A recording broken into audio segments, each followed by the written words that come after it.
Bonjour à tous, c'est Dan. Et le petit yaourt. Aujourd'hui on se retrouve pour une nouvelle vidéo où on vous fait le point des albums de mars. Et on commence tout de suite par les tops. Et on commence par Andrew WK qui a sorti son nouvel album You're Not Alone, sorti le 2 mars. Andrew WK c'est un auteur-compositeur multi-instrumentiste américain, et il a d'abord étudié la musique classique et le jazz avant de se tourner vers le metal et de sortir son premier album en 2001, I Get Wet, qui a été un énorme carton. Son style mélange le hard rock, le metal et aussi un peu le punk, et il y a pas mal de claviers un peu pop, un peu disco, et là il vient de sortir son 5e album. Et ce qui frappe tout de suite c'est le côté épique qu'il y a dans les compositions, juste avec le morceau d'ouverture, et aussi avec le titre Beyond Oblivion, il y a presque un côté cinématographique, on a l'impression d'écouter une BO de film complètement épique. Et sinon on retrouve bien la veine Andrew WK dans les paroles, c'est vraiment faire la fête, et puis il y a aussi pas mal de motivation, il y a notamment des petits interludes entre les morceaux où il fait des discours sur ne jamais abandonner, toujours avancer, ce genre de trucs. Du coup dans l'album on enchaîne les morceaux hyper énergiques qui ont la grosse patate à chanter en chœur, mais aussi les power ballades et les titres complètement épiques, bref c'est que du bon.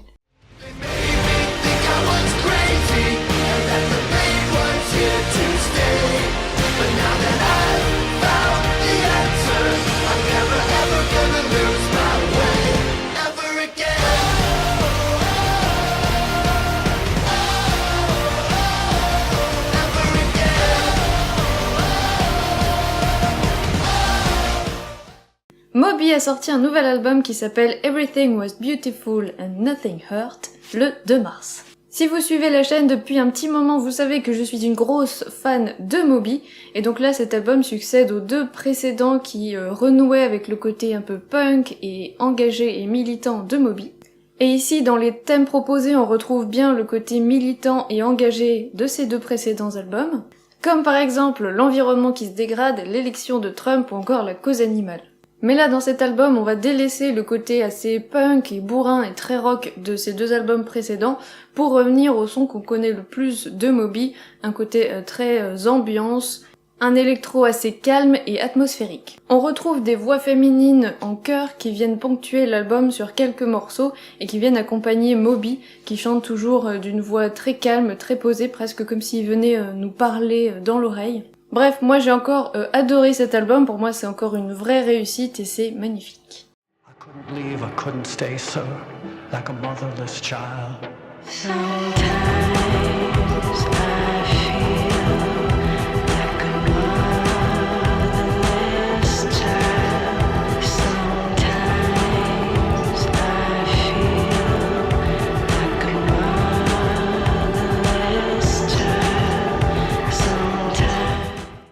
Et on continue avec Firepower, le nouvel album de Judas Priest.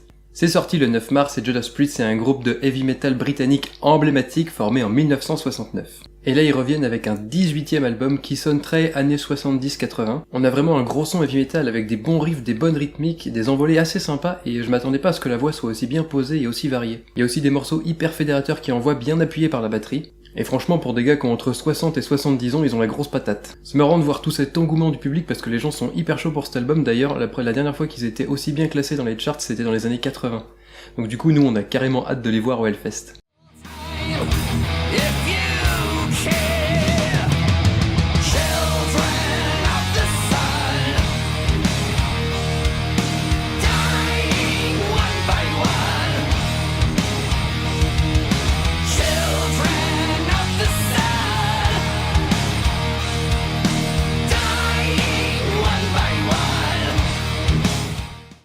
On continue avec The Last Gang et leur album Keep Them Counting sorti le 2 mars. The Last Gang c'est un groupe de punk rock américain avec la chanteuse Brenna Red qui auparavant jouait dans le groupe Fiction Reform, et du coup sa voix est assez similaire à celle de Brody Dalle des Distillers, avec une voix très rauque, très éraillée, voire même un peu plus que celle de Brody Dalle. Ils avaient déjà sorti un EP et là ils reviennent avec un album assez énergique, avec un punk rock aux influences ska qui peut faire penser un peu à Rancid. C'est un album assez court puisqu'il fait 30 minutes pour 10 morceaux, il va vraiment droit au but et il est très efficace. Et sans fioriture. L'album se termine sur une ballade assez punky qui nous laisse apprécier le timbre de voix de Brenna Red. Toutes les chansons sont des bons morceaux de punk rock et on sent que les musiciens avaient déjà eu des groupes avant, qu'ils ont un bagage, et qui sortent du coup un album hyper efficace et bien pensé. Et du coup je pense qu'en concert ça doit vraiment être bien sympa avec des refrains bien catchy et plein de wow partout.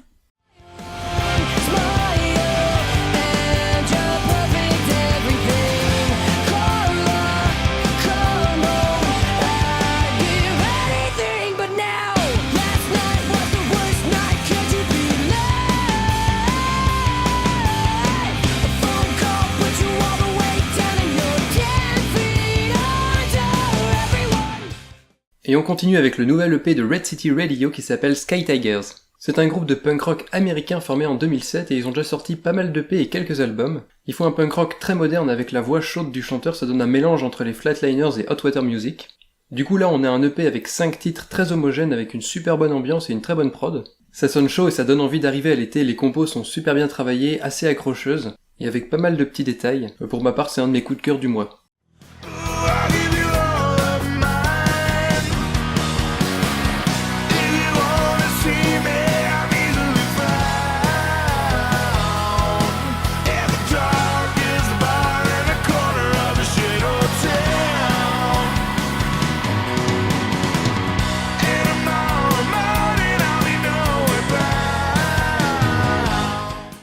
On continue avec le nouvel album de Jack White qui s'appelle Boarding House Reach et c'est sorti le 23 mars.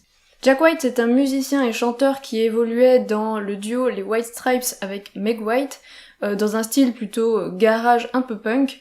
Il avait aussi d'autres groupes comme les Raconteurs par exemple. Donc moi j'aimais bien mais depuis je suis un peu moins sa carrière solo et du coup là c'est son 3e album solo qu'il a produit et comixé. Et du coup ici il a fait la plupart des instruments et des voix. Même si là aussi on a la présence de chœurs féminins, notamment sur la chanson Connected by Love, qui est l'extrait que je vous mets juste après. Ici on a un album assez éclectique avec des styles assez variés, un blues rock, électro, jazz, expérimental. Et du coup on a pas mal de morceaux juste instrumentaux. Alors apparemment c'est un album assez décrié puisqu'il y en a beaucoup qui ne l'aiment pas, ce que je peux comprendre parce qu'il est quand même assez spécial et assez expérimental. Pour ma part j'ai plutôt bien aimé même si ce sera pas un coup de cœur. Ce que les gens reprochent à l'album, apparemment, c'est le trop de trop. Par exemple, le trop de batterie. On sait que là, sur certains morceaux, Jack White a dit qu'il avait parfois 4 batteurs en même temps. Trop de claviers, trop de traficage dans les voix, etc. Moi, pour ma part, j'ai pas du tout senti ça. J'ai vraiment bien aimé ce que j'ai écouté. Même si ça sera pas un coup de cœur, je vous conseille d'aller l'écouter. Connected by love.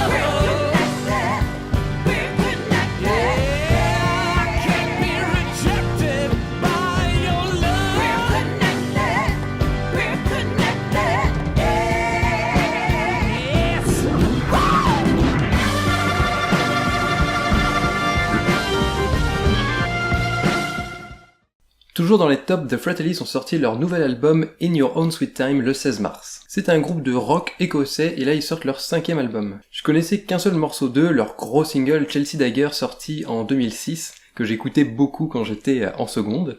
Et du coup j'avais pas du tout réécouté ce groupe depuis, et bon bah c'était l'occasion. Et même si le morceau Chelsea Dagger marchait bien, c'était quand même assez simple dans la composition.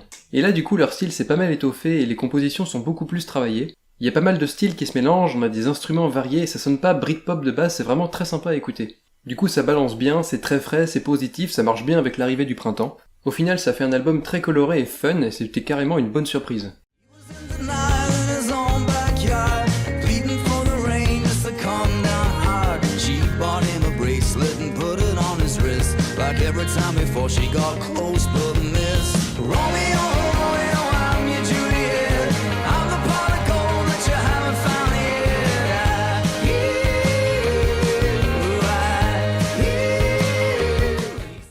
On continue avec le nouvel album de No One Is Innocent qui s'appelle Frankenstein et c'est sorti le 30 mars. No One Is Innocent c'est un groupe de rock français formé en 94 qui sort ici son 7e album. Et pour ma part, même si je connaissais de nom, je l'avais jamais écouté et je m'attendais pas du tout à ça, ça a été en fait une grosse découverte et je vais vraiment réécouter l'album plusieurs fois je pense. Parce que ça ressemble pas mal au groupe Tagada Jones qu'on adore. On retrouve le côté hyper énergique et des techniques de chant assez similaires. Et le petit plus c'est un côté funk metal à la Rage Against the Machine.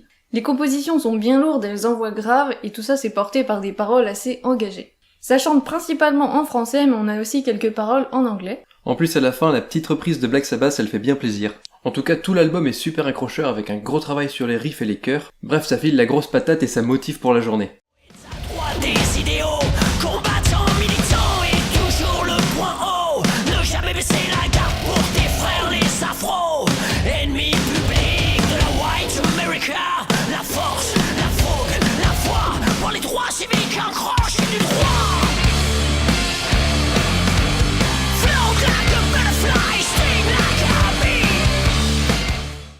Et on termine les tops avec les Youth Avoiders et leur nouvel album Relentless. C'est un groupe français de punk hardcore avec très peu de distorsion et c'est clairement pas mid-tempo. Là c'est leur deuxième album et on a encore des compos puissantes et hyper rapides, et ça mélange les influences des années 80 avec un style assez moderne. Le chant est bien énervé, ça va directement à l'essentiel et sans artifice. Les morceaux dépassent rarement les 2 minutes et il y a tellement de passages catchy que ce soit au niveau des riffs ou du chant qu'on voit pas l'album passer.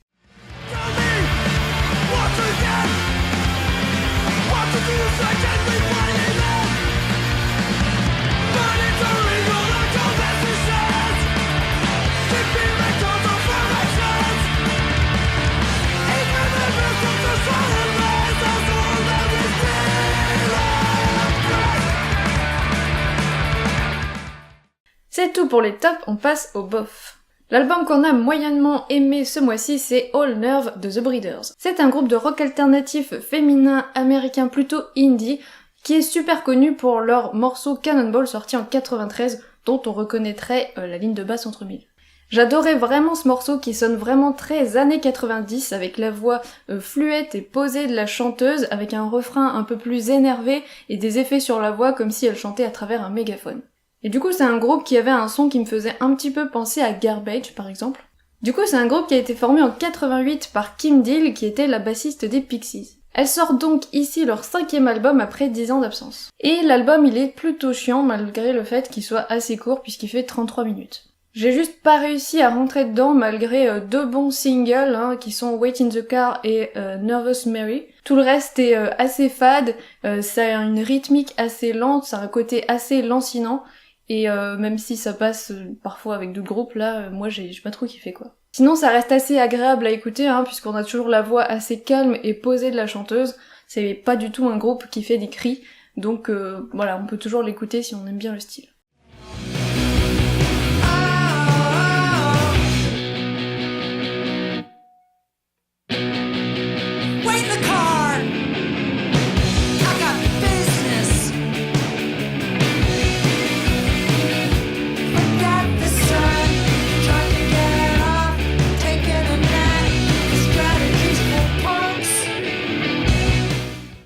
Et on termine avec le flop, notre déception du mois, c'est l'album des 3 fromages, Maman j'ai raté l'album, qui porte bien son nom du coup. C'est un groupe breton de punk rock humoristique et moi j'aime bien ce groupe parce que je trouve qu'ils sonnent bien et qu'ils ont un bon humour. En plus on les avait vus en concert à Nancy et c'était bien sympa. Et comme j'avais bien aimé l'album précédent aussi, du coup j'attendais pas mal cet album et au final c'était une déception. Alors on retrouve l'humour du groupe, mais le problème c'est qu'il se renouvelle pas assez, les blagues tombent à plat et c'est assez réchauffé. Et c'est surtout beaucoup plus convenu et carrément moins débile qu'avant. Mais sinon il y a quand même quelques compos bien catchy, bourrés de références musicales à d'autres groupes assez emblématiques, et il y a aussi une paire de bons morceaux qui ont la grosse patate, notamment la reprise de Plastic Bertrand Ça plane pour moi, avec le chanteur de Vizzo, groupe que j'adore. Mais il y a beaucoup de titres auxquels j'ai pas du tout accroché, j'ai pas réussi à rentrer dans le délire, surtout dans la deuxième moitié de l'album. Si vous êtes fan du groupe, allez y jeter une oreille, vous trouverez peut-être quelques trucs, mais sinon c'est pas du tout un album que je recommande pour commencer le groupe.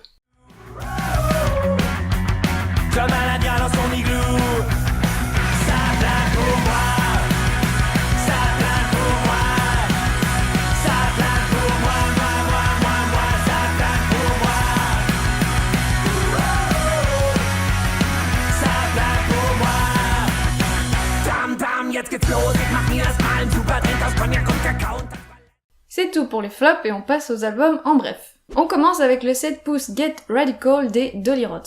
The Dolly Rots est un groupe de pop-punk américain avec une chanteuse à la voix toute aiguë et toute mignonne. Du coup ici on a un petit 7 pouces avec en face A Get Radical et en face B une reprise de Ruby Soho de Rancid. Et donc, c'était plutôt sympa. Contrairement au nouvel album de Ministry qui s'appelle America Kent. C'est un groupe formé dans les années 80 qui mélange heavy metal et metal indus, et ça c'est leur 14e album. On a 9 morceaux pour 47 minutes, et il y a des morceaux qui sont hyper longs, qui font plus de 8 minutes. Et globalement on n'a pas du tout aimé l'album, il y a un côté assez expérimental, beaucoup de collages, notamment l'utilisation de discours de Donald Trump, et il y a beaucoup de samples aussi. Et au final on s'est pas du tout retrouvé dans cet album, on l'a trouvé assez désagréable à écouter. On continue avec le groupe Pennywise Wright et leur album Dumb and Wild. C'est un groupe parisien de punk rock avec une chanteuse qui chante en anglais.